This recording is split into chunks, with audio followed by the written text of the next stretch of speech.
Hi, നമ്മൾ ഇന്ന് മലമ്പുഴയിലേക്ക് പോവാട്ടോ. കൂടെ ചേച്ചിയുടെ മോനും ഉണ്ട്.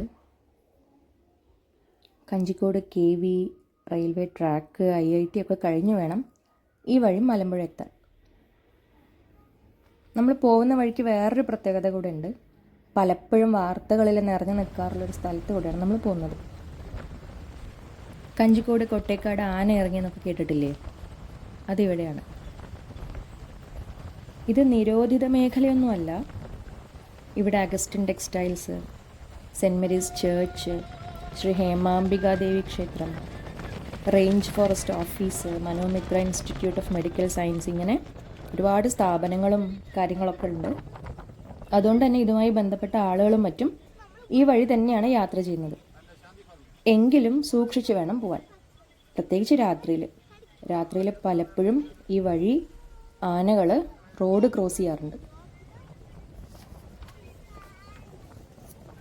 ഇതിലൂടെ പോകുന്നവർ ആനയുടെ മുന്നിൽ പെട്ടു, അങ്ങനെയുള്ള വാർത്തകളൊക്കെ സ്ഥിരമായിട്ട് ഇവിടെ നിന്ന് കേൾക്കാറുണ്ട്. ടൗണിൻ്റെ തിരക്കും ബഹളങ്ങളൊന്നും ഇവിടെ ഇല്ല.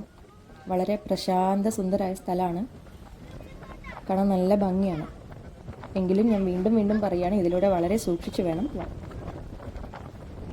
ടൗണ് ടച്ച് ചെയ്യാതെ കോയമ്പത്തൂരിൽ നിന്നും കഞ്ചിക്കോട് വഴി ഇതിലൂടെയാണ് മലമ്പുഴയിലേക്കുള്ള എളുപ്പവഴി. ഇപ്പോൾ സമയം 12:45, 1 മണി ആവാറായിട്ടുണ്ട്. ഇവിടെ അങ്ങിങ്ങായി കുറേ വീടുകളുണ്ട്. പാലക്കാടിൻ്റെ അഭിമാനം തന്നെയാണ് മലമ്പുഴ. അതിൻ്റെ ഡാമും പരിസരവും ഒക്കെ, പ്രകൃതിയും വിനോദവും ഒക്കെ ഒത്തിണക്കി വിനോദസഞ്ചാരികളെ സ്വാഗതം ചെയ്യാൻ മലമ്പുഴ എന്നും സജ്ജമായിരിക്കാറുണ്ട്. പാലക്കാടുകാർക്ക് ചെറിയൊരു ട്രിപ്പ് എന്ന് പറഞ്ഞാൽ ആദ്യം മനസ്സിൽ ഓടിയെത്തുന്നത് മലമ്പുഴ തന്നെയാണ്. അങ്ങനെ നമ്മൾ ആദ്യം ചെന്നത് റോക്ക് ഗാർഡനിലേക്കാണ്. പാലക്കാട് ജില്ലാ ടൂറിസം പ്രൊമോഷൻ കൗൺസിൽ പരിപാലിക്കുന്ന മലമ്പുഴ റോക്ക് ഗാർഡൻ സൗത്ത് ഇന്ത്യയിലെ തന്നെ ഇത്തരത്തിലുള്ള ആദ്യത്തെ ഗാർഡനാണ്. 1996 ജനുവരി 7 അന്നത്തെ മുഖ്യമന്ത്രിയായിരുന്ന ശ്രീ ആൻ്റണി അദ്ദേഹമാണ് ഇത് ഇനോഗ്രേറ്റ് ചെയ്തത്. ഇങ്ങനത്തെ റോക്ക് ഗാർഡൻ ഇന്ത്യയിൽ ആദ്യമായിട്ടുണ്ടായത് ചണ്ഡീഗഡിലാണ്. പത്മശ്രീ നെക്ചന്ദ് സൈനിയുടെ ഒരു ആശയമാണ് ഇങ്ങനെ വർക്ക് ചെയ്തിട്ടുള്ളത്. ബയോഡീഗ്രേഡബിൾ അല്ലാത്ത വസ്തുക്കൾ, അതായത് കത്തിച്ച് കളയാൻ പാടില്ലാത്തതും മണ്ണിൽ അലിഞ്ഞു ചേരാത്തതുമായ എല്ലാ പാഴ്വസ്തുക്കളെയും ഈ ക്രിയേറ്റിവിറ്റിയുടെ റോ മെറ്റീരിയൽസ് ആയിട്ട് യൂസ് ചെയ്തിട്ടുണ്ട്. ആദ്യം ഈ കാണുന്ന പോലെ നിറപറ, നിലവിളക്ക്, ഒരു ഓട്ടുരുളി, ഇതിൻ്റെയൊക്കെ തീമാണ് കയറി ചെല്ലുമ്പോൾ കാണാൻ കഴിയുക. ഉപയോഗിച്ച പ്ലാസ്റ്റിക് കുപ്പികൾ, ക്യാനുകൾ, ടൈൽസ്, ഗ്രാനൈറ്റ്, പൊട്ടിയ വള, കല്ല് തുടങ്ങി പാഴ്വസ്തുക്കളാൽ നിർമ്മിച്ച പുരാവസ്തുക്കൾ ഇവിടെ പ്രദർശിപ്പിച്ചിട്ടുണ്ട് എന്നതാണ് ഈ പൂന്തോട്ടത്തെ വ്യത്യസ്തമാക്കുന്നത്. കേരളത്തിൻ്റെ സംസ്കാരം, കുറേ മൃഗങ്ങൾ, പക്ഷികൾ, കലാരൂപങ്ങൾ, കൃഷി, അങ്ങനെ ഒത്തിരി കാര്യങ്ങൾ ഇവിടെ ശില്പമായിട്ടോ ഭിത്തിയിൽ പതിച്ച രീതിയിലോ ആയിട്ട് കാണാൻ കഴിയും. കഥകളി, മഹാബലി, ദിനോസർ, അനാക്കൊണ്ട, വള്ളംകളി, കോൽക്കളി, തിരുവാതിര തുടങ്ങിയ ഒട്ടേറെ കാഴ്ചകളുണ്ട് ഇതിനകത്ത്.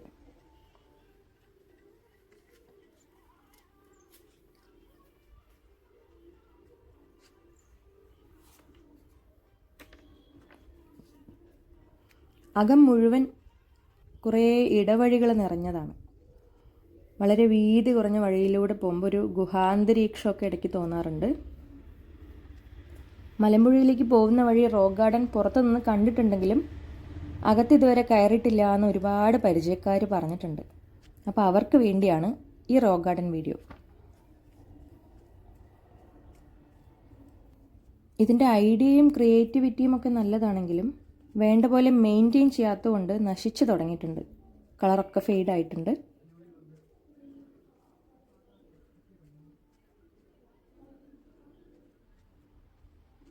ഇവർ ബാക്ക്ഗ്രൗണ്ട് മ്യൂസിക്കൊക്കെ സെറ്റ് ചെയ്തിട്ടുണ്ട്. ഓരോരോ കോർണേഴ്സിലായിട്ട് ചെറിയ സ്പീക്കർ സെറ്റ് ചെയ്ത് സിനിമ പാട്ടൊക്കെ പുറകിലോട് ഇങ്ങനെ കേൾക്കാം. ഞാൻ ആദ്യമായിട്ട്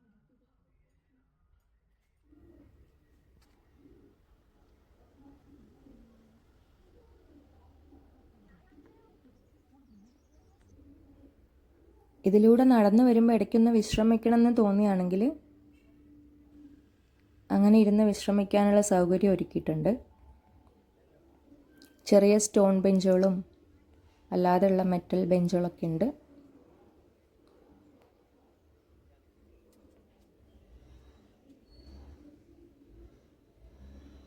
വലിയ തിരക്കൊന്നുമില്ല, ആരുമില്ല.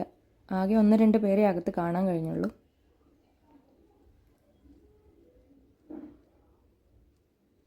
ഒരു ശ്മശാന മൂകത എന്നൊക്കെ പറയുമല്ലോ, അതുപോലെയൊക്കെ ഫീൽ ചെയ്തു ചില സ്ഥലങ്ങളിൽ.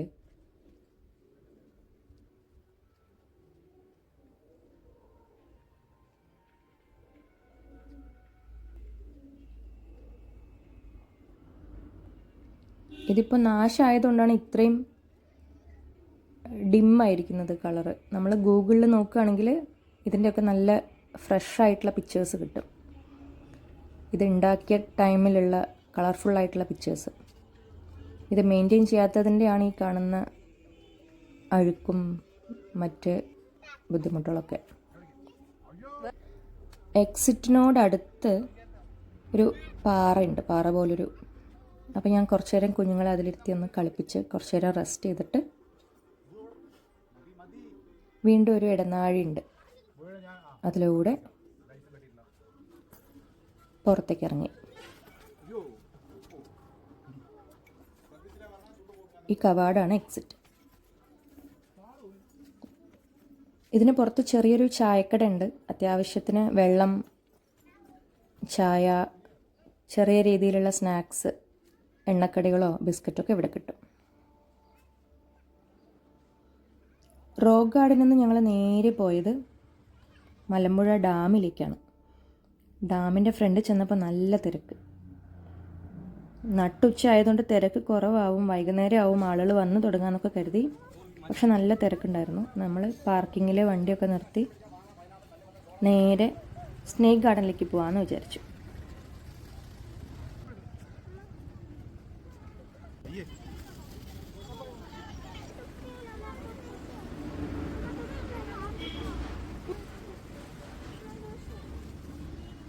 Malampuzha snake rescue and rehabilitation centre Palakkad Kerala വനം വകുപ്പാണ് പരിപാലിക്കുന്നത്. വിഷമുള്ളതും വിഷമില്ലാത്തതുമായ നിരവധി പാമ്പുകളെ ശ്രദ്ധയോടെ പരിപാലിച്ച് വരുന്നുണ്ട്. നമ്മൾ കയറുമ്പോൾ തന്നെ പാമ്പുകളെക്കുറിച്ചുള്ളൊരു നോട്ട് കാണാം. അതേപോലെ ടൈപ്സ്, അതിൻ്റെ ഭക്ഷണം, അങ്ങനെയുള്ള കാര്യങ്ങളൊക്കെ ഒരു ബോർഡിൽ എഴുതി വെച്ചിട്ടുണ്ട്. കുറച്ച് കൂടുകളൊക്കെ കാലിയായിരുന്നു. പാമ്പുകളെ പറ്റിയുള്ള പഠനത്തെ ഓഫിയോളജി എന്നാണ് പറയുന്നത്. ലോകത്തിൽ ഏകദേശം 2000-ൽ പരം പാമ്പുകളുണ്ടെന്നാണ് പറയുന്നത്. ഇതിൽ 200ഓളം ഇനം ഇന്ത്യയിലുണ്ട്. പാമ്പുകൾക്ക് ചെവിയില്ല, കാഴ്ചശക്തിയും കുറവാണ്. പക്ഷെ നാവ്, ഘ്രാണേന്ദ്രിയം ഇവ ഉപയോഗിച്ചാണ് ഇതര ജീവികളുടെ സാന്നിധ്യവും ചുറ്റുപാടും ഇവ അറിയുന്നത്.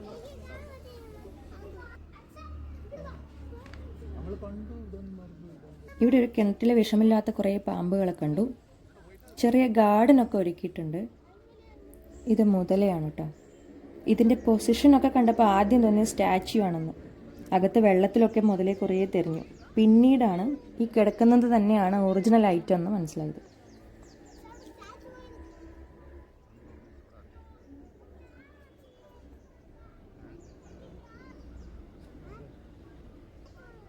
അതിൻ്റെ കണ്ണ് തുറന്നിട്ടുണ്ട് കേട്ടോ ഇപ്പോൾ.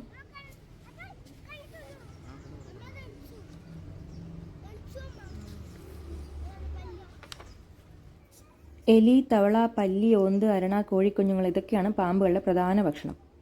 കടൽ പാമ്പുകളും വെള്ളത്തിൽ ജീവിക്കുന്ന മറ്റു പാമ്പുകളും മത്സ്യം, തവള എന്നിവയൊക്കെ ഭക്ഷിക്കുന്നുണ്ട്. കരയിൽ ജീവിക്കുന്ന വിഷപ്പാമ്പുകളിൽ അണലി വർഗത്തിൽപ്പെട്ട എല്ലാ പാമ്പുകളും പ്രസവിക്കുന്നുണ്ട്. വിഷമില്ലാത്തവയിൽ പച്ചോലപ്പാമ്പ്, മണ്ണൂലിപ്പാമ്പ്, ഓലപ്പാമ്പ് എന്നിവയും പ്രസവിക്കും. മറ്റു പാമ്പുകളൊക്കെ മുട്ടയിടും. മുട്ട വിരിഞ്ഞ് പാമ്പിൻ കുട്ടികൾ പുറത്തു വരാൻ 60 മുതൽ 80 ദിവസം വരെ എടുക്കും. മരത്തോടുകൂടി ഇങ്ങനെ മലമ്പാമ്പുകളെ കൂട്ടിൽ സ്വതന്ത്രമായി വിട്ടിട്ടുണ്ട്. മരത്തിൻ്റെ മേത്ത് പാമ്പുകൾ വിശ്രമിക്കുന്നതും കാണാം.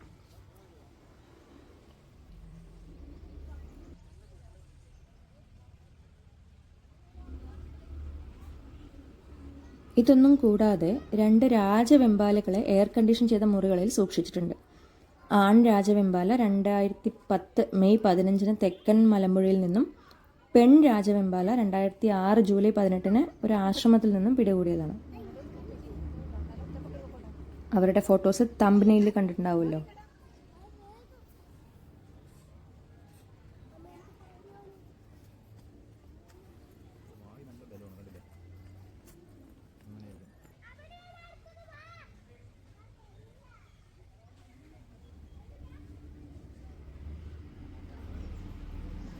നമ്മൾ പിന്നീട് പോയത് മലമ്പുഴ ഗാർഡനിലേക്കാണ്. ഒരുപാട് തവണ ഇവിടെ വന്നിട്ടുണ്ട്. പലപ്പോഴും അകത്ത് കയറി ചിൽഡ്രൻസ് പാർക്കിൽ മാത്രം ചെന്ന് കുട്ടികളെ കളിപ്പിച്ച് മടങ്ങും. പിന്നെ കുറേ തവണ ഗാർഡനിൽ മാത്രം നടന്ന് തിരിച്ചു പോകും. ചില സമയത്ത് ഡാമിൻ്റെ മുകളിലൂടെ മാത്രം നടന്ന് തിരിച്ചു പോകും. എന്താണെങ്കിലും ഒരു ട്രിപ്പിൽ മാത്രം വന്ന് മുഴുവനായും മലമ്പുഴ ഇതുവരെയും ആസ്വദിച്ചിട്ടില്ല. ഇത്തവണയും പതിവിലും വിപരീതമായി ഒന്നും നടന്നില്ല. അകത്ത് കയറി ഒത്തിരി നടക്കാനൊന്നും വയ്യാന്ന് തോന്നിയപ്പോൾ ഞാനും മോളും ചേച്ചിയുടെ മോനും കൂടെ റോപ്പ് വേയിൽ കയറി. വെയിലൊന്നും മങ്ങി തുടങ്ങിയിട്ടുണ്ട്. നല്ല കാറ്റുണ്ട്. ഇത്രയും നേരം നടന്ന് ക്ഷീണിച്ചത് കൊണ്ടാണോ എന്നറിയില്ല, റോപ്പ് വേ എക്സ്പീരിയൻസ് അത്രയും അടിപൊളിയായിരുന്നു. താഴെ പച്ചപ്പും പൂളുകളൊക്കെ കുറവാണ്, എങ്കിലും ദൂരെ കാഴ്ച ഗംഭീരമായിരുന്നു. ഗാർഡൻ്റെ ഒരു 80% ഈ റോപ്പ് വേയിലിരുന്നാൽ കാണാം. ഈ ഗാർഡനൊക്കെ പുഷ്പിച്ച് നിന്നിരുന്നെങ്കിൽ കുറച്ചുകൂടെ രസം ഉണ്ടാവുമായിരുന്നു. ഹോളിഡേയ്സിലും ഞായറാഴ്ചകളിലൊക്കെ ലൈറ്റ് അറേഞ്ച്മെൻറ്റ്സ് ഉണ്ട് രാത്രികളിൽ. അത് ഇതിലും ഭംഗിയാണ്. ടൗണിൽ നിന്ന് അകലെ വെസ്റ്റേൺ ഗട്ട്സിൻ്റെ താഴ്വരയിലുള്ള ഒരു ചെറിയ ടൗൺഷിപ്പാണ് മലമ്പുഴ. ഇവിടെ നിലവിലുള്ള അണക്കെട്ട്, അമ്യൂസ്മെൻറ്റ് പാർക്ക് എന്നിവയ്ക്ക് പുറമെ ദക്ഷിണേന്ത്യയിലെ ആദ്യത്തെ പാസഞ്ചർ റോപ്പ് വേയിലാണ് നമ്മളിപ്പോൾ പോയിക്കൊണ്ടിരിക്കുന്നത്. ഇത് ഗ്രൗണ്ടിൽ നിന്നും 60 അടി ഉയരത്തിലാണുള്ളത്. ഇതിലൂടെ 20 മിനിറ്റാണ് ടോട്ടൽ യാത്രാ ടൈം. ഇത് ശരിക്കും അവിസ്മരണീയമായ അനുഭവമാണ് കേട്ടോ വിനോദസഞ്ചാരികൾക്ക്. 1991 ഇത് കമ്മീഷൻ ചെയ്തത്. 626 മീറ്റർ യാത്രാ ദൈർഘ്യമുള്ള പാർക്കിൻ്റെ ഇരുവശങ്ങളെയും ഈ റോപ്പ് വേ പാലം ബന്ധിപ്പിക്കുന്നുണ്ട്.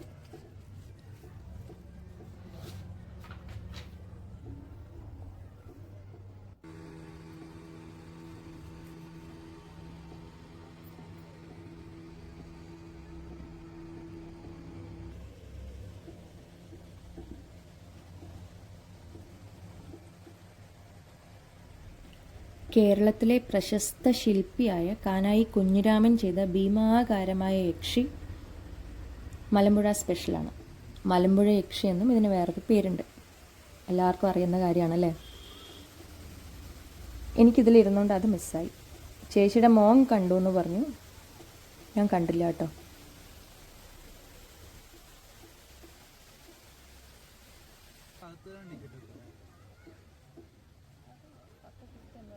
ഈ റോപ്പ് വേ മുഴുവൻ പാർക്കിൻ്റെ കാഴ്ച നൽകുന്നുണ്ട്.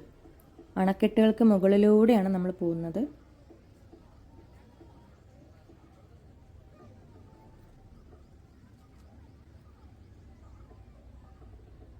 റോപ്പ് വേയുടെ ഇങ്ങേ അറ്റം എത്താറായിട്ടുണ്ട്.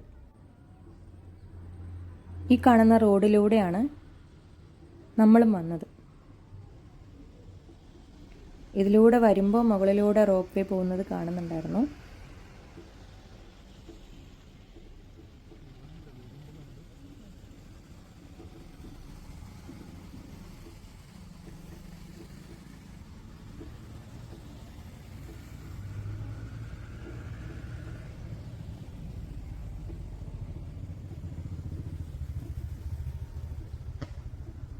ഇതാണ് റോപ്പ് വേയുടെ ഇങ്ങേയറ്റം. ഇവിടെ നിന്ന് യൂ ടേൺ എടുത്ത് വീണ്ടും പോകും.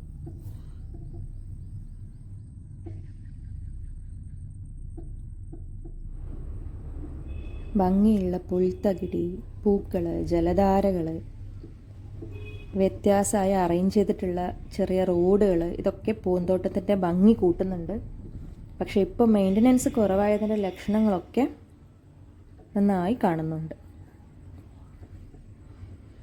1996 ഇത് പൊതുജനങ്ങൾക്കായി തുറന്നു കൊടുത്തത്. സംസ്ഥാനത്തെ രണ്ടാമത്തെ നീളം കൂടിയ നദിയായ നിളയുടെ കൈവഴിയായ മലമ്പുഴയ്ക്ക് കുറുകെ 1955 അണക്കെട്ട് നിർമ്മിച്ചത്. പിന്നീട് ഇതിനോട് ചേർന്ന് പൂന്തോട്ടവും മറ്റും ഉണ്ടാക്കി.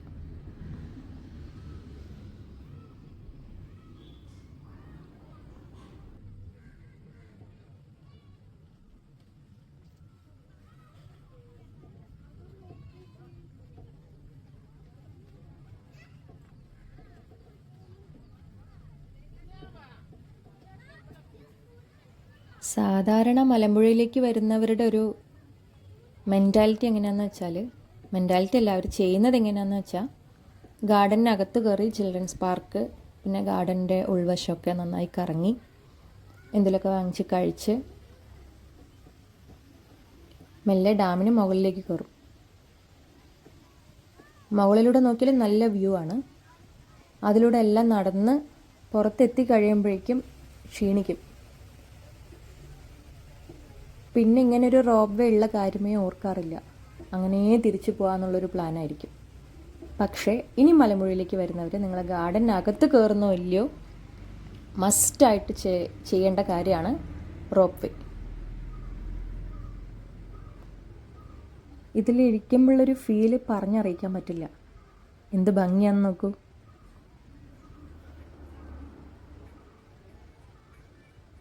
ഡാം തുറന്നിട്ടുണ്ടെങ്കിൽ പിന്നെ പറയുകയും വേണ്ട.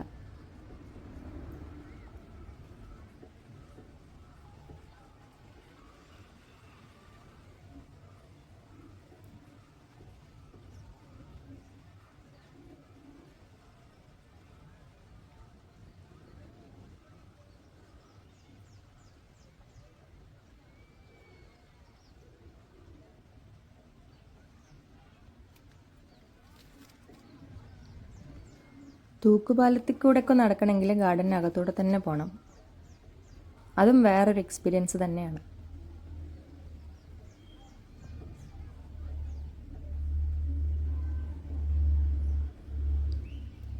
ഈ അണക്കെട്ടിൽ നിന്നുള്ള 2 കനാൽ സംവിധാനങ്ങളാണ് ഈ പ്രദേശത്തെ കൃഷിയിടങ്ങളിലൊക്കെ വെള്ളം എത്തിക്കുന്നത്.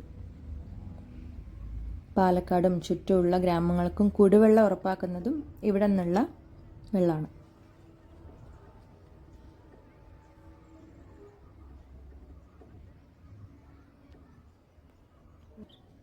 അവിടെ ഇവിടെയായി 1-2 പൂച്ചെടികളൊക്കെ ഉണ്ട്. പൂളുകളൊക്കെ അഴുക്ക് പിടിച്ച് വറ്റി വരണ്ട് കിടക്കുകയാണ്.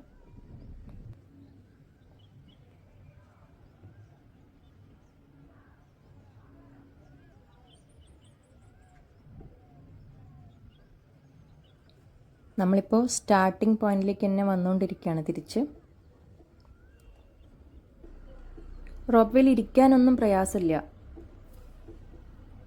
അവർ ഓൾറെഡി ടൈലിട്ടിട്ടുള്ള 2 സ്റ്റെപ്സ് ഉണ്ട്. നമ്മൾ അവിടെ ഫിക്സായി നിൽക്കുക. നമ്മുടെ പുറകിൽ ഈ ഇരിക്കുന്ന ചെയർ വരും. നമ്മൾ പെട്ടെന്ന് അതിൽ കയറിയിരിക്കുക, പോവുക, അത്രേ ഉള്ളൂ. നമ്മൾ പിന്നീട് ചെന്നത് അക്വേറിയത്തിലേക്കാണ് കേട്ടോ. ഇതൊരു ഫ്രഷ് വാട്ടർ അക്വേറിയമാണ്. ഒരു ഭീമൻ മത്സ്യത്തിൻ്റെ ആകൃതിയിലാണ് ഇതുള്ളത്. കേരള ഗവൺമെൻറ് ഫിഷറീസ് വകുപ്പാണ് ഇത് നിയന്ത്രിക്കുന്നത്. മറൈൻ വേൾഡിൻ്റെ ഒരു വിശാല ലോകത്തിനകത്തുണ്ട്. മനുഷ്യൻ്റെ നെഗറ്റീവ് ചിന്തകളെ വഴിതിരിച്ചുവിടാനുള്ള മികച്ച മാർഗ്ഗമാണ് അക്വേറിയങ്ങൾ എന്ന് കേട്ടിട്ടുണ്ട്. ഇങ്ങനെയുള്ള മത്സ്യങ്ങളുടെ നീന്തലും മൂവ്മെൻറ്റ്സും ഒക്കെ കാണുമ്പോൾ നമുക്ക് നമ്മുടെ സ്ട്രെസ്സ് കുറച്ച് ശാന്തനാകാൻ കഴിയുമെന്നാണ് പഠനങ്ങൾ പറയുന്നത്.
അക്വേറിയത്തിൽ നിന്ന് ഇറങ്ങുമ്പോൾ തന്നെ 3:30 3:45. പിന്നെ വീട്ടിലേക്ക് വരുന്ന വഴിക്കൊരു റെസ്റ്റോറൻറ്റ് കയറി. അവിടുത്തെ വ്യൂ വളരെ രസമായിരുന്നു.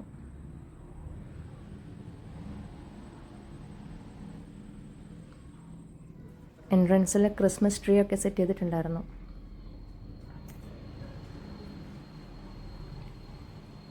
അകത്ത് കയറി ലഞ്ചൊക്കെ കഴിച്ച് കുറച്ച് നേരം കുഞ്ഞുങ്ങളെയും കൊണ്ട് അവിടെ ചില്ല് ചെയ്ത് ക്രിസ്മസ് ട്രീയുടെ ഫ്രണ്ടിൽ നിന്ന് ഫോട്ടോ ഒക്കെ എടുത്ത് ഞങ്ങൾ തിരിച്ചു പോന്നു.